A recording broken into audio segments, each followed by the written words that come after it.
So we're live now, and what we wanted to do was obviously me and Adam have quite a few chats around fitness and the fitness industry. Both been in the game for quite a long time, and I think we have some quite in-depth conversations around it as well. So with the internship that we're pushing now for benchmarking in full flow, we've got two people signed up. That used to be members as well, which is really interesting. And that's why we obviously wanted to advertise it to members, and not just members specifically, but potentially people that they feel could be the right fit. Benchmark is a heavily community-based gym driven off heavy values around supportive environments, community, um, no egos, positive, and all of the things that kind of evolved within the write-up that we've done for the internship, which is why when we posted it externally, we wanted people to read that more than a qualification per se.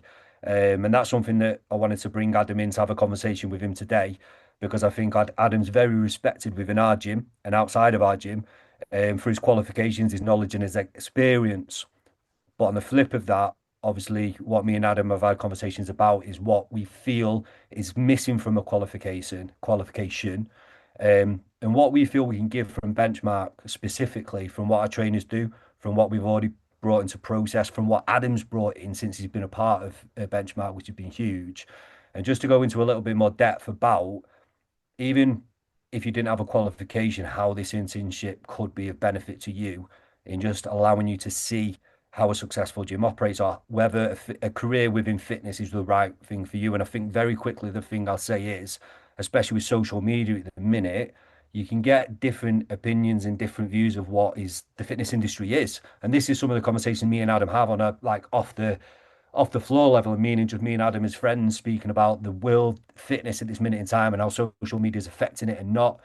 And I think that's why we're excited about the internship as well, because we feel we're making it very real and realistic to what it is rather than maybe what you've seen. Um, so I'll throw back to Adam to like how you feeling about the internship and Adam. When we start to talk about the idea behind this, kind of came from a staffing idea as well. That's something we felt like from a recruitment process, actually bringing someone through 8 weeks of what benchmark is could help them see whether benchmark's a right place for them and also whether we felt they were the right person for benchmark. Like, what's your kind of vision been with it and your ideology been behind it since we kind of brought it up, would you say? I I'm really excited for it. I mean, like we've spoke about, mate. This this doesn't you an internship in the fitness industry just doesn't exist.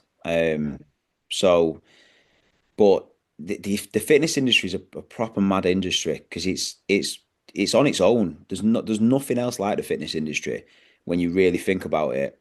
Like you you can get you can get in the fitness industry now, you can get an entry level qualification and you can get a level two qualification and have a viewer base on social media of hundreds of thousands. And I know of people in the industry who aren't qualified who you know say all that they have like I said viewerships of hundreds and hundreds of thousands and you what where's that advice actually? Where's that the advice that they're giving? Where's that actually been learned and from? And is it regurgitated from something that has worked for them and only them, or is it something that sort of come from something that they've seen on social media? So I think with the influx of social media, it definitely changed the game. But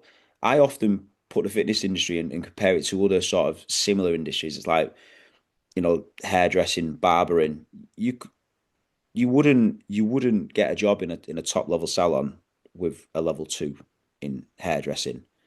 Yeah. But yet the fitness industry is completely different. So me me especially, I've always been not always like in my early life, I wasn't academic in my early life and stuff at school and everything. It wasn't until I got to 26 with six years PT experience by this point that I decided I needed to go to university to learn more. But that was sort of self-driven because I was questioning a lot of the advice I was giving, and I wanted to learn how to actually how to research, how to learn, and then how to critically analyze, is that right for the people that I am training and working with, and the athletes that I was working with as well. So yeah, I think that we've always been, I have, and I know you have, heavily sort of on educate yourself and Yeah.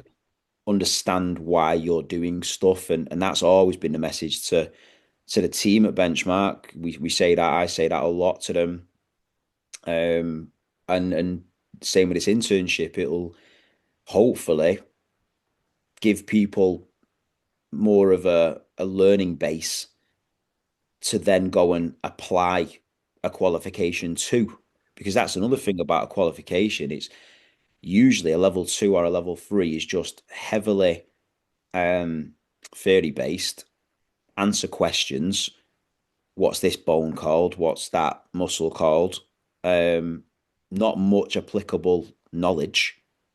Yeah. And people then will go into a gym having loads of having, like, they've passed the course, but they can't bridge that gap between the knowledge and the application. Yeah. So I feel like the internship can go either side of that level two or level three. We can help you sort of we can help you get the knowledge that you can, when you learn on your level two, you think back to your time with us on the internship and go, oh, well, that's when we did that. So that makes sense to me now. Or vice versa. You can do your qual and then go, well, yeah, all of that stuff on my level two, level three, this is how it's now being applied. So I think internships I've done a lot of internships in my time with sort of pro sports teams, things like that, before I've gone on to then work for those teams. And they're invaluable because they allow you an insight into the industry and into what you're going into. And also they allow you the space to learn without the pressure of getting it wrong. Yeah. Um, which is why, again, bringing this into the fitness industry is why I'm excited for it, because again, it just doesn't exist. Yeah, no, refreshing hearing you speak on a lot of that. It's interesting as you said that because I think when I went and did when I went and did a breath course over in Ireland, and I had a year of being heavily around someone who had superior knowledge around it. So when I went, although it was overwhelming in science, very science heavy, which is me and you've communicated a lot about, I felt so much more comfortable because I've actually had a year of experience witnessing someone coach it to that level and hearing these words that were profound to me. But then when it was presented to me, I actually clued into it a lot better. And I believe that I passed it due to that year prior of being around someone that was watching. But I had kind of a year's internship on its own Mm. before then going into it. And I think that, like you stated there about people, like you say, with social media, people can easily base off their own experience to try to start to create something. But I think something that I've talked about when I've talked about the internship, especially with benchmark, is the fitness industry is so diverse, especially at a group training facility, which there's a lot of, even if it's specific to a sport like high rocks per se.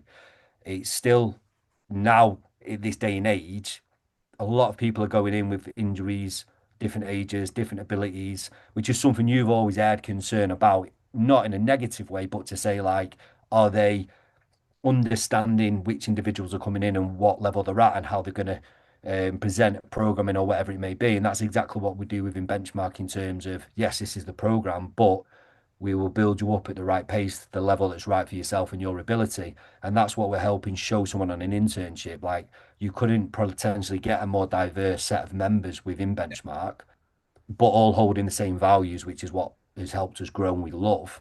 Um, but that's something that we pride ourselves in, that we can have someone coming into benchmark that's never trained before, literally says on the call, like I've never actually been in a gym, never touched, well, I've trained, I've run, but I've never touched weights before. And that's a lot on a trainer who's done a qualification. But imagine certain trainers, because I remember back, like I say, when I first started and you've done the qualification, you get thrown into a gym and then someone is. And but what's interesting hearing you speak then, which I don't know whether we've spoken about it before, but when I used to get clients when I first passed, the only way I knew to train them was bodybuilding Yeah, because that's what I was in at that point in life. Like, yeah, even though I was coach, probably learned more in the qualification because I was so comfortable and confident with bodybuilding. It was like any client that got in, whether fat loss or not, it was like bodybuilding, bodybuilding, bodybuilding. yeah. Do you know what I mean? I wasn't in the understanding of how to program differently. And I think where you've talked about you and the team, one thing you've heavily built on since you've been working with the team so heavily is, and it's something that is bounced between myself and you, which is the why, like why we're doing this. Why do you want to do that with someone? Why do you want to do it and bring it in? Like the why, the reasoning is so integral. But you heavily work upon that with staff when they come in and you're getting them involved a lot more with the program. And this exactly what the intern will see. Like something that we've said is we're not hiding anything in this internship. We want someone to come in and literally learn so that even if they ended the internship, got the certificate and went away just saying like benchmark was one of the most pivotal times for myself in my career within fitness, if that's what they go into Yeah. because of what I learned from them and the experience that I had. That's what we want. If it wasn't that we were able to offer them a position with us. Yeah. In terms of like what you've done with staff in benchmark, like how would you say that's evolved since you've because it's been remarkable for us, especially for staff development on the gym floor, especially. Like what's been your main kind of philosophy around that with staff? I think we've got a mint team. We've got a really, and I think all members will testify to that as well. And everyone we've got has something quite unique to bring to the table. I've I always want them as a team to be reflecting on what they're saying and doing. So educating themselves that way. Think back to the advice I've just said this. I've just give that advice. Was that the best at the time? And to not fall into the trap of what we've just been speaking about because you just said it then about your early days were heavily bodybuilding focused. Mine too. In the early days of when I was sort of 20, just getting into it. Yeah, it was 3 sets of 10, loads of chest, loads of back. You know what I mean? Like we don't do Yeah, legs. yeah. Like it was it was that was what it was. But I feel like and again, this isn't to say like um our way was better because times change. But we, if me and you wanted, 20 years ago to find something out, we'd have to go to source, Yeah, which would definitely. be a book. Now I Yeah. still have like Arnold Schwarzenegger's bodybuilding Bible. I've still got Mike Yeah. Mentz's high intensity training. Like they might be in a loft, but I've still got them. And these are the books. These are 20-year-old. These books that I used to refer to. So if someone asked me a question, I'd refer to source. Whereas I feel like nowadays it's too easy to go on ChatGPT, ask a question, get an answer. It's too easy to go on social media, ask a question, get an answer. But how many steps removed from the source material is that answer? So Yeah. I could ask you something on breath work and you could not only take from your own experiences, but then apply that to learnt science and that you've learned from the source. So Yeah. me asking you is one step removed from the source. Now, if I ask someone that you've trained that now think they know all about breathwork because they've learned from you, again, I'm now 2 steps removed from the source. So and you can do that on social media, but people could be 4, 5, 6, and it gets watered down over the Yeah. the the message gets lost, and the reasoning gets lost. So fitness always comes back to training always comes back to components of fitness and principles of training, and that is it. Things like specificity, time, type, progressive overload. Everything comes, no matter what you want to do in the fitness industry, no matter what goal you have, we can always, as trainers, apply these components to it. I think like nowadays, people just get lost in, I'm just going to make a session really hard because that's what I've seen on social media. And taking it back to our staff, that's something that I always want them questioning is why am I doing this? Can I can I relate this back to what our members want, what their goals are, and can I give them something that is sort of backed by exercise science and not just something that they've heard someone do or seen on socials and things like that? Because I'm not saying that's wrong. I'm just saying there has to be an understanding of why you're giving said exercise or practice or whatever, and that's what I always preach. And that's again with his internship, that's the stuff that we'll be going over. People can ask us questions about different forms of training and different exercises, whatever things that they've learned, seen, and hopefully they will then to start connect the dots between stuff they've seen and would that work for a group of 18 mixed ability people who are basically just normal everyday people. Yeah, it'd be really like it'd be really interesting for like when I first put the post out, I kind of said like even if you're not thinking about doing the internship, listen to the order we did, read the post to know what's going on within benchmark.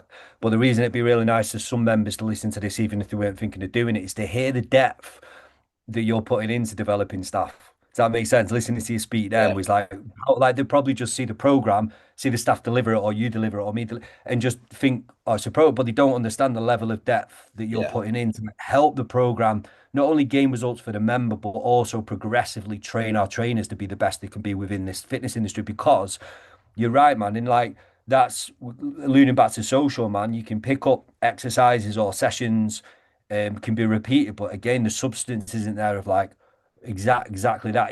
Are you just burning for the sake of burning? Are you just lifting, or is it actually something progressive that's coming from that? Because what you fall into a trap of, in my opinion, in that sense, is results don't come yeah, because you're looking at something as a one-off, you're applying it, but where's that progressively leading to? yeah, Do you know what I mean? And it's like that's again within benchmark, it's about progression, yeah, in whatever area that may be. Even if it's for a health perspective, coming back from injury, you put a hell of a lot of work into if someone's injured at benchmark to redesign their programming to still fit the main theme of the benchmark cycle per se, yeah, but just for exercises they can do. And then feeding that back to our staff, putting it into the app that we use so we can see, okay, Jane's got an injury, it's this injury. Do you know what I mean? And then be yeah, selective on that to understand like there's a lot that goes in. So an internship coming in, like we're not even alluding this to internships, but like for an internship to come in and see that process, right? yeah, Okay, so if someone's got an injury, Adam will sit down and work out what exercises they can do.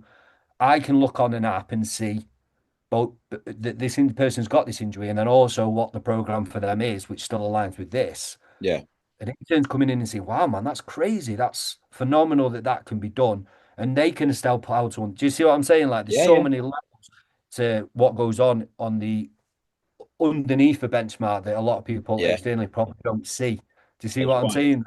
yeah, it was quite funny. It was on Friday. Me and Louis were in the office and we were putting the finishing touches on the program. And I had a one-to-one with a member, and she came in and she was like, "Do you want me to wait?" I said, "No, you sit there. It's fine. Like we just got to finish off on. I think it was Saturday. We just had to finish off Friday." And she was sat there listening to us, and she said like she goes, it was really nice because we were both buzzing. We were both like, yeah, let's do this and let's try. And then like questioning each other and, like, well, what would that do and this and that? And she said like, I didn't realize like that much. And I said, yeah, that's like literally the tip of the iceberg of of the thought processes that goes on. But again, like the I used to do the just like before I come along, you used to do the programming for Benchmark. Then I took it on. I did it on my own for 4 years, and now the whole team's involved. But again, it always comes back to a framework. We work inside a framework that has been devised over the last 9, 10 years. You started it. I kind of adapted, tweaked, and we keep adapting and tweaking. And now we've found a framework, that a whole body training system that kind of works for us.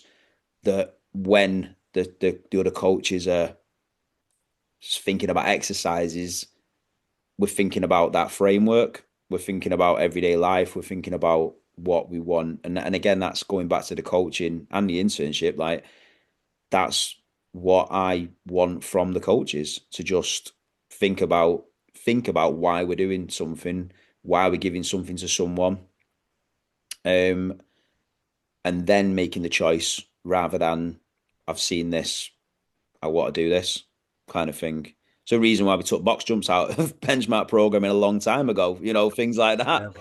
But So even when you went into because I didn't come to the meeting, but you explained it to me over the phone when we were doing burpee broad jumps, yeah, and you weren't going against them, you were just showing the science behind them yeah, and the force of an impact of landing. And I yeah. think that all the whole team stepped back at that point to realize the depth, not just of knowledge that you had, but how you were able to explain it to them in an understandable way. And I think that's something Oh, that, burpee broad jumps are a mad exercise. Like, and again, this is the thing with things like high rocks and everything. The sport and the event came before the training, yeah, so a burpee broad jump isn't a superior exercise in any way, shape, or form. It's just a really tough exercise that High Rocks decided yeah, to put in because they needed another traveling exercise, and they decided, and then off the back of that loads of gyms are doing them and stuff. But yeah, that was the I wanted to get across to the team. Like, listen, I don't nothing. Everything should be thought about and why we're doing it and the amount of listen. When I was working with pro athletes, broad jumps were end spectrum exercise because the amount of force that goes through the ankles, knees upon landing is immense, especially if you go for it for distance. So you need to be strong, you need to be trained, you need to overload those jumps from quite a small jump up to the bigger jumps. Otherwise, we do risk injury, yeah, overuse injuries, things like that. And there is a lot of people out there with knee niggles, ankle stuff, and to include things like that was the only thing. That was the only reason I wanted the coaches just to think about it. As well, you know, get your regressions in place. And also, if you're looking at a room full of people that aren't athletes and that don't really need to do this, yeah. then why are we doing it? Not to take all the But fun out of it, but just that, question like why are you doing it? yeah, but again, like from a staff development point of view, that's the approach that you took with it to enable them to understand it better. More so because like even when I was listening to you, I was like fucking without swearing, like, is that the amount of force? Is that the impact? And like, do you know what I mean? And it's interesting to hear you talk about High Rocks there, which is like High Rocks' event came before a specific training program to do it. And I think like one thing that Adam talks about a lot is benchmark. And again, this is I'm speaking for Adam here, so I'll pass it back over because I'll butcher it. But benchmark can train a lot of people up for a lot of the competitions they want to go in for. So we Yeah. have members at the minute. Louis just done the deadly dozen. I think Adam said Tasha's done the deadly dozen. I think that there's a couple of people going in for high rocks, but they're training at benchmark and still able to compete in the games or the event day. So a Oh, lot of the training that's Amber. involved in benchmark, yeah, Look at Amber's a Amber, great example. Abby, Amber and Oh, Abby. They smashed their IROX, and they did. I think by Amber's admission, she only did a tiny bit of running. The rest of it was kind of just. I don't think she did a sim. I think it was literally just training at benchmark because, and this is the thing. This is what I'm talking about with components of fitness, and there's like exactly that there. If we talk about fitness as a broad term, there's components of that fitness: speed, agility, strength, power that make up what is fitness. Um, which is why CrossFit used to call themselves the sport of fitness because their event used to encapsulate, encompass whatever all of those sort of components. But how we train the components of fitness is through principles of training. So it's specificity, like being specific to the lift that we're trying to sort of get better at. Overload principle is a massive one, spoke about quite a lot, but how do we overload? We can overload through intensity, i.e., weightlifted, type of exercise, the time under tension, all of this. And everything falls back to that. So in essence, all a High Rocks event is, and I'm not saying this high rocks is a tough thing. When I say all, I don't mean to Yeah, take anything away from people that compete in it because it's a tough event. But all it is aerobic conditioning, i.e., for the running element, and muscular strength and endurance for the and specific muscular strength and endurance for the lifting and the carrying events. yeah, So if we was to just work on overall leg strength, specificity running, so building up the aerobic capacity that way, we could train anyone for any event by yeah, just breaking the event down into yeah, that what it is. Apart from yeah. swimming, probably couldn't cover that. You never know. Get a swimming pool next But door. yeah, but yeah, Gives that you you, know what I mean. And that's it, and that. But in essence, that's where the fitness industry goes wrong. In my opinion, is yeah, we we we look at we look at the specific things, including the reps and everything like that, and go, well, I'm going to be doing about 100 reps at IROX of lunges, so my training is going to be 100 reps, 200 reps, yeah, 300 reps yeah, of light weights, and it's forgetting that stronger muscles are more economical. So if we can just get stronger, we can do lighter lunges faster. You know, yeah. the late great Ricky Hatton used to always train for 15 rounds, knowing that he'd only ever go to 12, so that 12 felt manageable because he could always do 15. Yeah. So, and it's that kind of, in essence, that's the kind of what sort of strength training and the stuff that we try and educate on does for you. It allows you to go that extra, the lighter stuff, extra distance. Yeah. I We think might have to wrap it up there, though, mate, because I think it's going to go off in a minute. I'm going to do 50 seconds wrap up. But Guys, I think you'll hopefully have been intrigued. Like, again, a lot, we've not even touched upon a lot of the other background stuff that goes on behind the doors at BM in terms of the cohort time that we're heavily kind of working on at this minute in time, the one-to-ones, goal setting, habit setting, all of these things that you'd learn as well. I think if you've liked this and would like to hear another one, um, let us know because we can do a second part to this because I think it's important. And I think I would hope members would take a lot from this as well, especially the latter half of what Adam was speaking about then. It's very interesting to hear that. So if you are interested in the internship, please still reach out, guys. Drop me an email on ben@benchmarkgym.co.uk. Also, if you'd like to hear another one of these, like a second part per se, let us know